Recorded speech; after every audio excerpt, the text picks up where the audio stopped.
If you're a Pittsburgh baseball fan, then this is the podcast for you.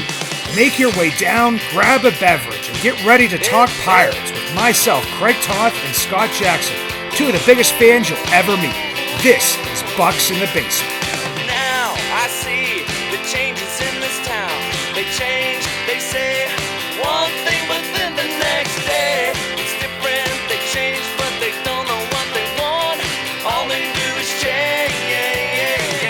Going left, going right, travel day, travel night. That's where we'll go. No excuses, no goodbyes, no one cries, no one lies. They'll never know.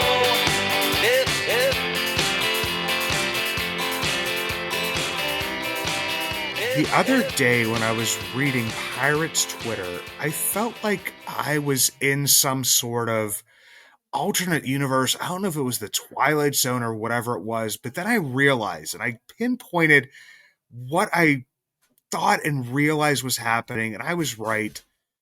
Have you ever experienced the Mandela effect, Scott? The Mandela effect. And for anybody that doesn't know this, it's the Luke, I am your father. He never said that.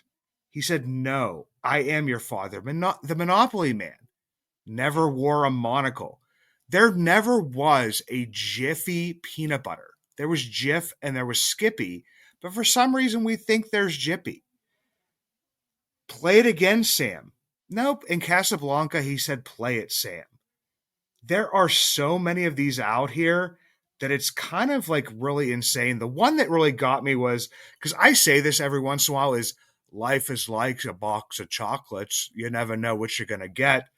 He said, life is a box of chocolates. This stuff blew my mind. Scott, have you ever experienced a Mandela effect? I'm familiar with the phenomenon, but like the Berenstain Bears and did the Fruit of the Loom have a cornucopia in it? Things like that. But I never really bought into the phenomenon. Is there a Pirates Mandela effect that you're going to drop on me? Well, I don't know if it's a Mandela effect. I think it's more of if you hear something or you see something long enough, it kind of gets true in your mind. Like last year, we all know Endy Rodriguez got hurt, playing winter ball. Whether, there was this lead up to it because he did have a little bit of injury going on in the season, but then did finish the season.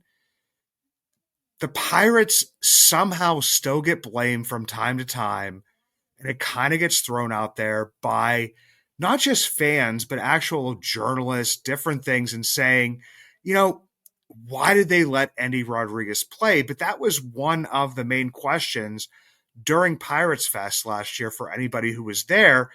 A fan actually got up and asked, why did he play?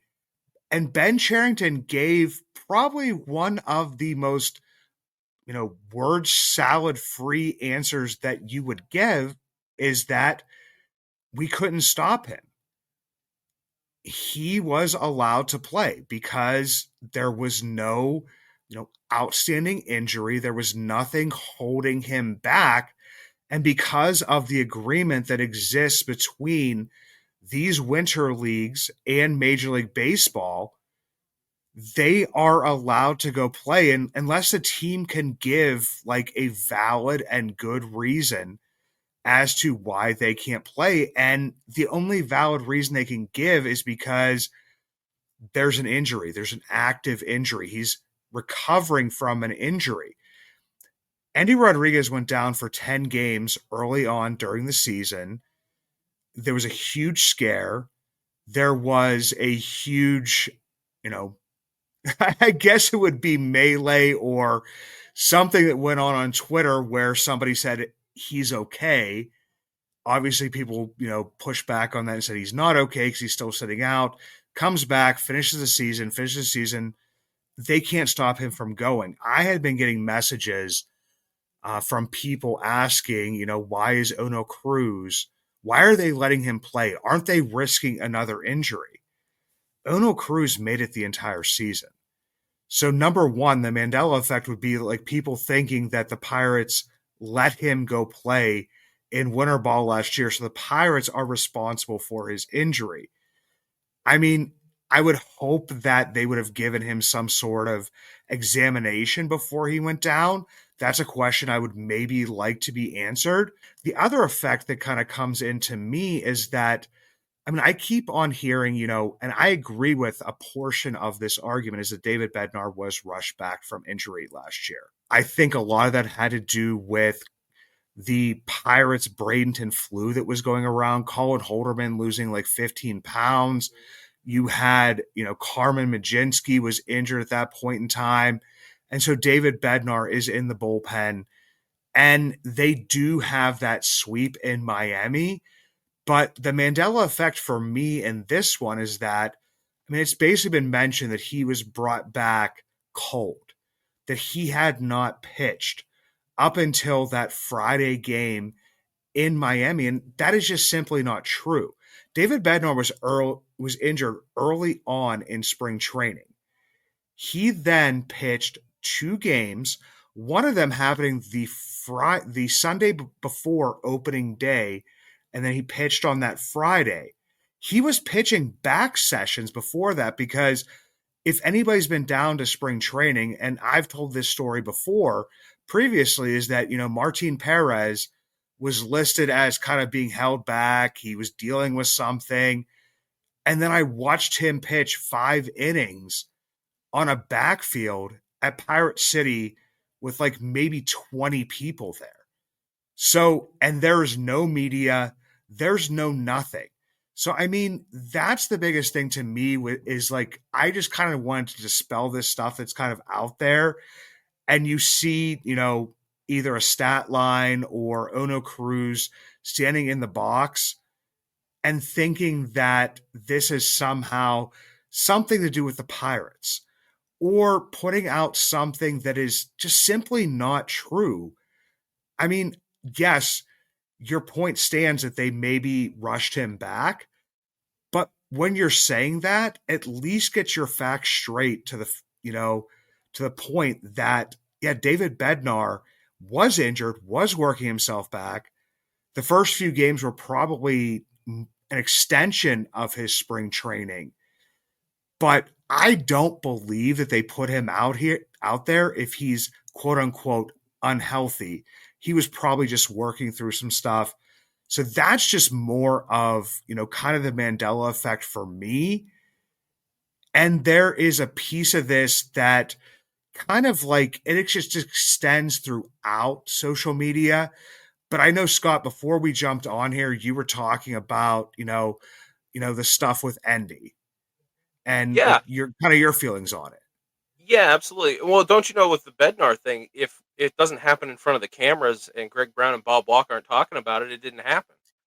But so playing on the backfields and pitching against, because initially I was thinking, well, level of competition, right? So if he's working his way up, but he's playing against low minors guys, but how is that different than a rehab start in the minor leagues? So yeah, you're right. That's why they have a complex. That's why they have all these backfields. That's why they have mounds indoors, all of that stuff, so they can work their way up and the guys can put their work in and get there. And the ending, this might be a bit of a hot take, which I know that we tend to steer away from here because we like to shoot it straight. But Endy getting hurt after being down with a forearm tightness may have, in the long run, been a better situation for the team because think about like Bryce Harper a few years ago. Didn't they try to like give him rest on his UCL and then he ends up having Tommy John anyway? And we've had players like that where they've tried to do the rest thing and then if he hadn't gotten hurt in winter ball, these things are ticking time bombs in some cases. You never know what's going to set it off. Maybe he shows up to spring training 6 months later, or whatever, and then it goes immediately into spring training, and then that just sets the timeline back. So, if these things are going to happen, that's why when they talk about rest for the UCL, it's just like just have the surgery already, and just get started with the rehab because how many times I can't think of too many times where that's actually done any good. If anything, these new procedures of repairing have done better.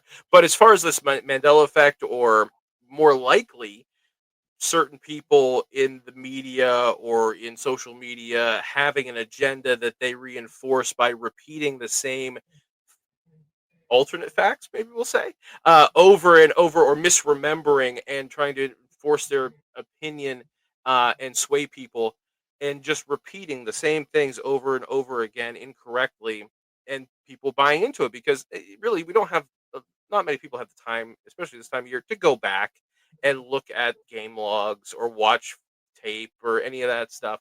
I do think that there are certain people, because the team has been bad for so long, that just have a chip on their shoulder, have some kind of grudge against this team and the front office in particular, and they will maybe stretch in order to paint the front office in a worse light than they actually do. Yeah, and that's the thing is like it's not like I'm trying to say the front office is perfect and they've done everything right.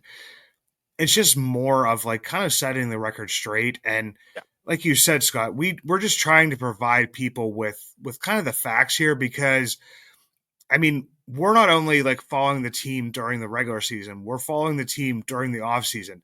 I mean, my God, my boy Scott here is on the uh he's in the chat for other Pirates podcasts. I will give a shout out to the Bridge to October. Jake and Josh do an absolutely awesome job. I do listen to them twice a week. They've been doing it twice a week during the off season. And I hear them mention you from time to time. And when I do hear it, it makes me smile because I'm just like, dude, this guy can't even get enough to talk Pirates, for 30 minutes here, which is, in real time is more than likely an hour to an hour and a half of Pirates talk. And he's kind of jumping in there. So that's, for me, it's just more of that kind of stuff, is just kind of setting the record straight and just reminding you that yes, the front office has done some things that we may disagree with, but when there are incorrect facts out there or there's agendas being pushed, I mean, I will obviously and we will obviously push back on that stuff. And there's another one of those out there, and it's something we've even brought up to a degree, is the Oakland Athletics. I we talked about the Oakland Athletics spending money. We talked about them having to spend money. But for some reason, like, people continue to either praise them or, put out there, well, I don't care whether or not, it's about this. They're still spending money. Well, it's like kind of one of those things where you make a comment and then you put a giant but in the middle of it. It's like, blah, blah, blah, blah, but, and it basically wipes out like everything that you're saying at the beginning. No, the only reason the Oakland Athletics, and that's where it should really, the only conversation should be, is the only reason the Oakland Athletics are spending this amount of money, and I feel like, are getting to a point where they are maybe struggling to spend that amount of money, and how difficult it is to spend $70 million, which is the number that's been floated out there. They finished with a payroll, or are starting this offseason with a payroll of $35 million, looking to get around $100.5 million, to not have a grievance filed against them, to not lose the revenue sharing that they just got back in the newest CBA, to basically, push towards what we've brought up before and what you brought up, Scott, is, you do still want to bring fans into a minor league ballpark. You do want to have a competitive team, hopefully, when you break ground in Las Vegas and whatever you move to Las Vegas. But honestly, I will give that team no credit. I can't. Hmm. Like, they are the team of Moneyball. They are the team that has never raised their payroll. They are the team that was the only team below the Pirates last year. And just to, like, in some ways, in my eyes, make the Pirates look bad, you will point towards the Oakland Athletics as to, well, look, they're spending money. But to me, I'm just like, well, they kind of have to spend money. If not, they lose all this stuff they've been working towards and all the stuff that they maybe don't even deserve in that revenue sharing. So, no, I will not give them credit for spending money. I will give them credit for, signing whatever. They're looking for a third baseman. They're interested in Bregman. They're in all of this stuff. And I Sure. heard it mentioned on the MLB network or MLB radio when I was listening the other day. And the one guy was just kind of trying to push that narrative that's being pushed. And I don't remember. I should have put it in my head as to what guy pushed back. He was just basically like, well, they have to. Yeah, they're getting They, off they parole. They don't want to be, violated at yeah. this So point. we're So gonna yeah, we may be able to luck ourselves into a good team, but we overspent for Severino. We are maybe looking to take on bad contracts, right. and They have to. in They have the to overpay guys.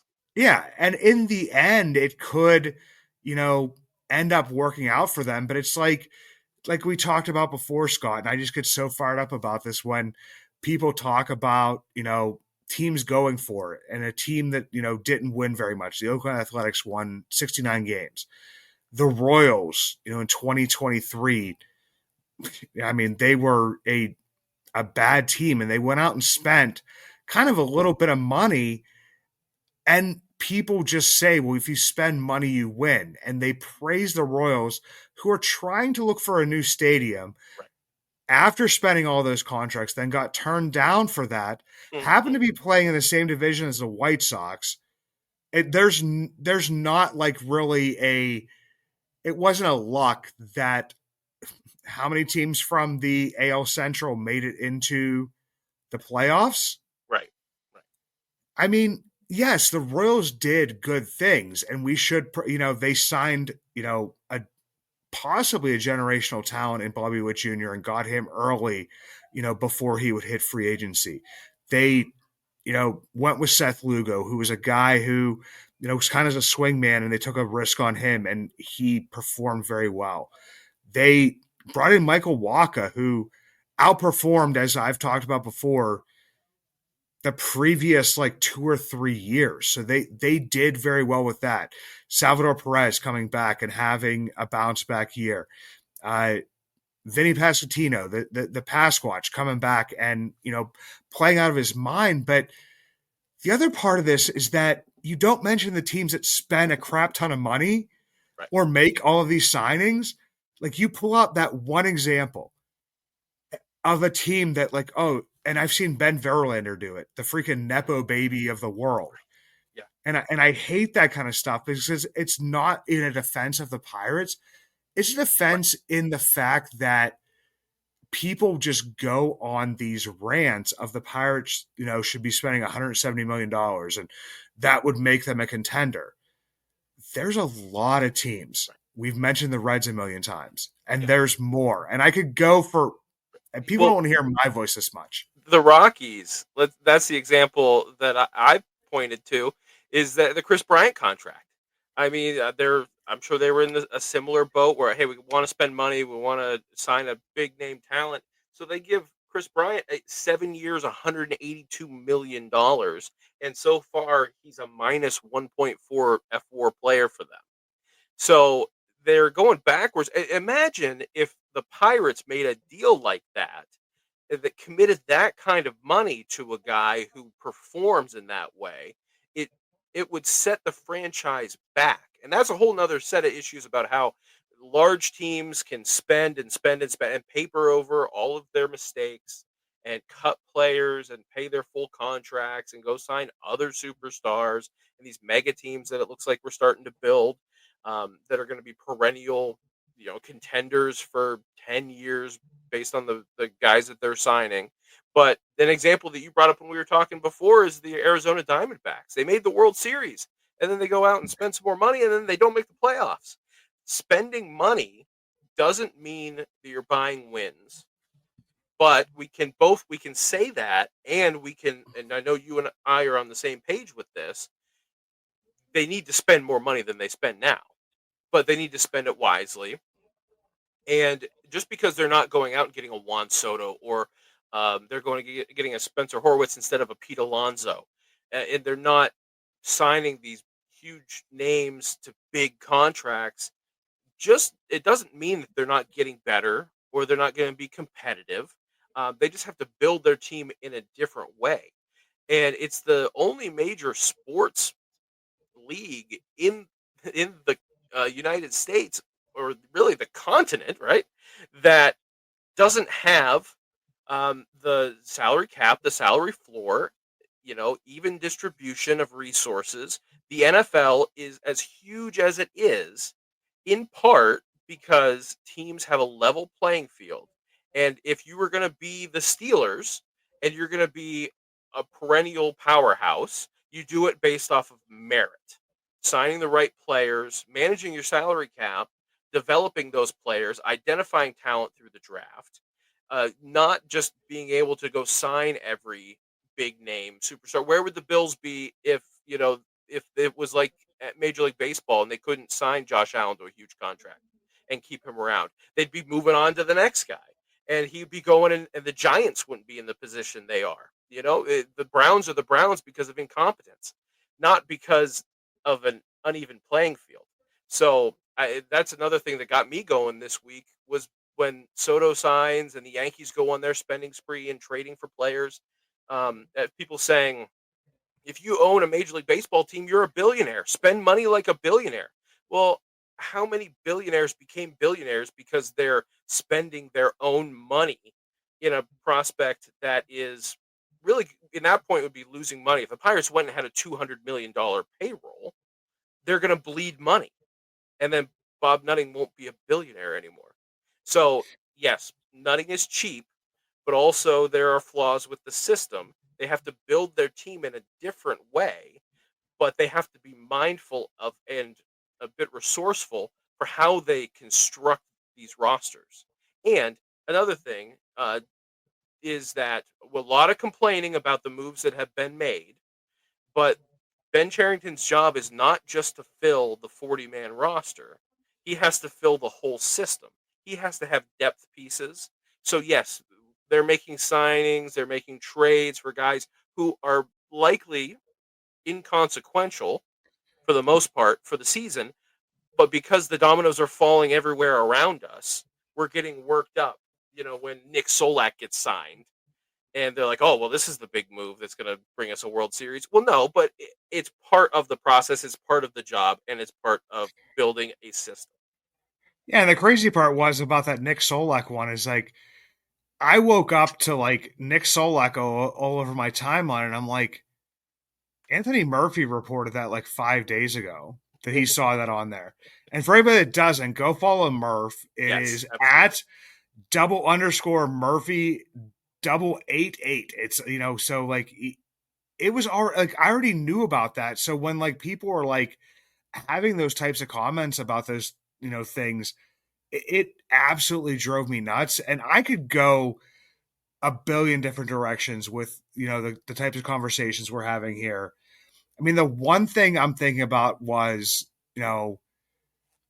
those teams that are built and those teams that, are competitive. And I pulled up the Detroit Tigers playoff roster. The team that, people were praising for going out and signing certain players like a Jack Flaherty and putting money into the team. And they've been kind of praised for that, from the beginning. And I'm wondering how many Pirates fans recognize, and I will just read like a few names here because I know that everybody knows who Riley Green is or should know who he is, who Jace Young is, who, Spencer Torkelson is. But then they have Kerry Carpenter, Andy Baez, Colt Keith, who is a prospect, but, you didn't know if he would perform. Parker Meadows, Mansell Perez, Jake Rogers, Trey Sweeney, Matt Verling. Like, and they had Tarek Skubal, but I guarantee you, other than Jackson Joe being called up, you could not really name or predict success from many other pitchers on that roster. So for me, that's where like kind of things go is that, you know, you want all of these things to happen. And, with the Spencer Horowitz signing, the big thing for me is I believe most Pirates fans wanted Christian Walker. Because the thing that keeps on being brought up is power, you know, Hmm. hitting home runs, all that kind of stuff. And Christian Walker does play an amazing first base. But that's never going to happen. And I'll let you get back to your point here. But because of the way, again, the roster has to be constructed, because he got a qualifying offer that he declined, they're going to lose draft picks. And the draft picks are the most important thing. I mean, it's probably a good thing for Pirates fans that they can't trade draft picks apart from the compensation picks, right? Because we would probably be trading all of our players for more draft picks. But yeah, go ahead. Continue. Sorry. No, no, you're good. And the other part of that is that the teams that are going to lose out on, kind of the Pete Alonsos of the world that didn't get to make the trade for Cody Bellinger, who plays first base and outfield. I mean, there are, limited options. And I think we've even talked about this previously, is like the number of teams that actually have first base solved, that have like that power hitting first baseman. But you keep on bringing up, people that you say would kind of solve the position, and you still mention power at the same position, at the same time. So you have a guy here, and I'm just going to throw out numbers to you here, Scott. The first guy had 14 home runs. Sound like power to you? Topped out at 22 home runs in his career. Last year had a 755 OPS, a 116 OPS plus. That's Yandy Diaz. Doesn't spell power to me. Everybody else brings up Nathaniel Lowe. Nathaniel Lowe hit 16 home runs, hit 27 home runs like 2 years ago. So that would kind of be hoping for Rowdy Tellez's power to come back, right? Because for the most part, he's not been a power guy. Had a 762 OPS, a 120 OPS plus. That's your power guy. Cody Bellinger, who was just traded for last year, 18 home runs, a 751 OPS, a 111 OPS plus. There's your power. And just the worst of the worst that I've seen people mention is Lamont Wade Jr. 8 home runs, a 761 OPS, 121 OPS plus. Is slugging, the highest of his career was good about 3 years ago, was a 381 last year. Most of his OPS was driven by his on base percentage. So these are that's why I say, I just feel like most Pirates fans just want a Christian Walker if you didn't get Christian Walker. But we'll keep on throwing out these names as to who could have been options instead of Spencer Horowitz, Right. but really don't have much more power than Spencer Horowitz, because all of those guys got 500 plus plate appearances. Spencer Horowitz was under 400, had 12 home runs, and would be matching some of that. And none of this is in defense of Ben Cherington. It's not a thing to say this move is going to work. Hmm. But those were your options. If you weren't going out for Pete Alonso and Cody Bellinger, you're taking on $22 million of a contract for Right. those numbers? And Like, trading whoever for someone who potentially is going to opt out next year because he has the opt out at the end of the season. yeah, and that's the other part of this. All of this is and we've talked about that a million times, is most of these guys are waiting for opt-outs. Like, they are waiting for somebody who will give them a decent amount of money, will give them a player opt-out for the second year, third year, whatever. And as soon as they are good, no matter what team they play for, Yeah, they're gone. if they have a good season, they are gone. So yes, it is a guaranteed deal, but in the end, if they have a good season, they are absolutely gone. So that's where this weird part kind of comes up to me is you got a guy with, you're kind of trying to, as I will say again, and I say all the time, you are trying to thread that needle. The Royals threaded the needle last year. They had guys who performed well. They had signings that were made that overperformed, Hmm. and they had a good team. And they had Javi Baez not playing. Yeah. And then you had the Addition by Arizona subtraction. Yeah. You had the Arizona Diamondbacks the year before where guys played out of their minds. They added, they didn't make it. You had the Detroit Tigers who added, and every single player they've added that was worth any bit of money was either hurt or gone by the time they made the playoffs. It was the young guys that pushed them to the playoffs. Like, this is the needle that exists. And, like, I mean, we have to repeat it because people will just take this and run with it. But, like, yes, I'm not defending them not spending money.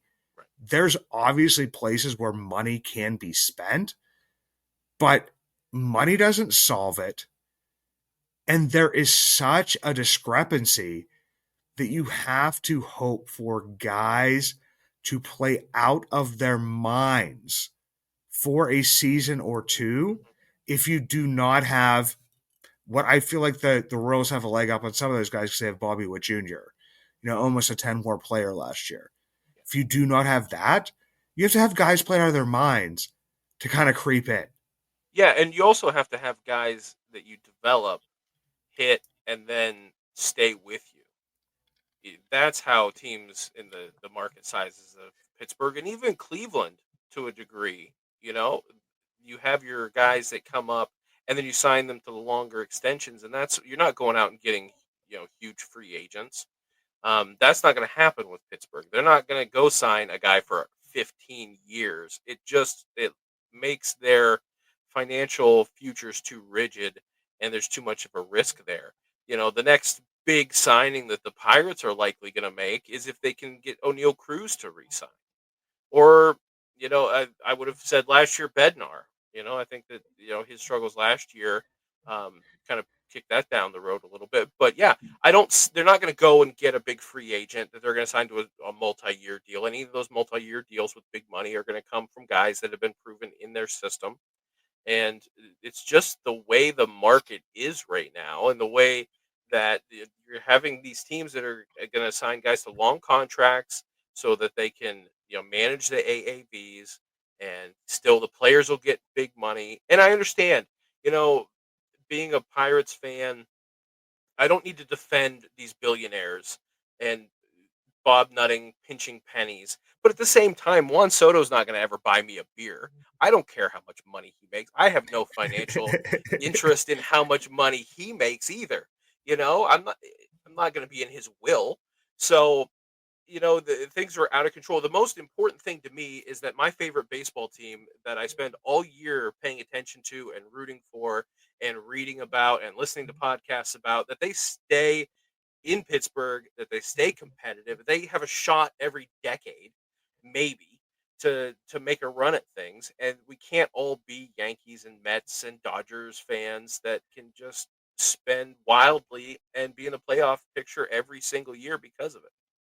No, and for me, like talking about stuff like that is, the Houston Astros just traded Kyle Tucker.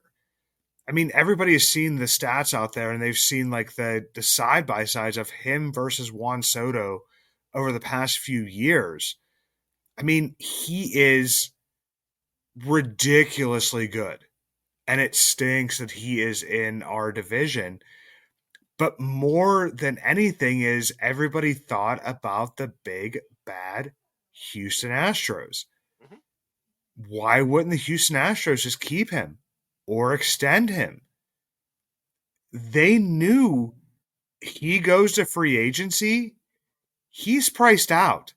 Right. He's getting ridiculous money. And he is going to one of pretty much 2 to 3 teams at this point in time: Yankees, Mets, Dodgers. Right. That's about it. Yeah. The Red Sox like to think that they're playing in that ballpark. The Toronto Blue Jays fool themselves to believing they are in all of these, and they're not. That's where like the discrepancy is really exists. Houston Astros, whether you believe in their World Series or not, they built their team, they spent money, and people see them as somebody who will spend money, and they have at times on certain players. But they knew they couldn't extend him. He goes to free agency. They're not going to be one of the teams that's going to be bringing him back. So they have to trade him and get what they can. So they, even like the Pirates with like a Garrett Cole and Andrew McCutchen, whoever it may be, we just saw the Houston Astros trade somebody who nobody in their right mind could, should, or would have traded. Right. And to me, They don't that's they don't sign guys to those long 10-plus year contracts either. Like you said, they let Cole walk, Correa, now Tucker, and it is I know the maybe Pirate. Bregman. Yeah. Yeah, yeah.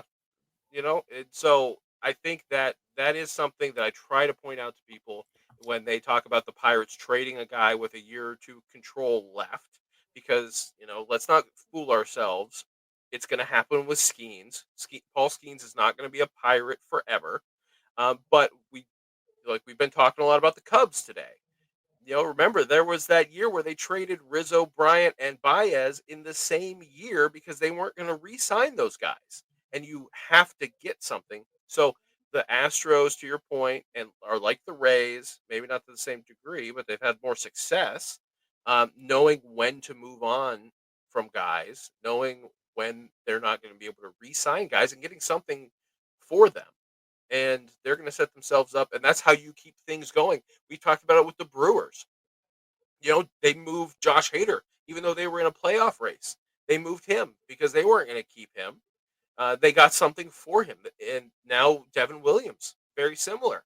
They're going to get players back for them. You can't just sit on an Aroldis Chapman all season and get nothing in return. You're not going to get Cole Reagans because he was making so much money, but you're going to get maybe a lottery ticket, maybe a minor league guy, or maybe somebody who's close that can at least contribute.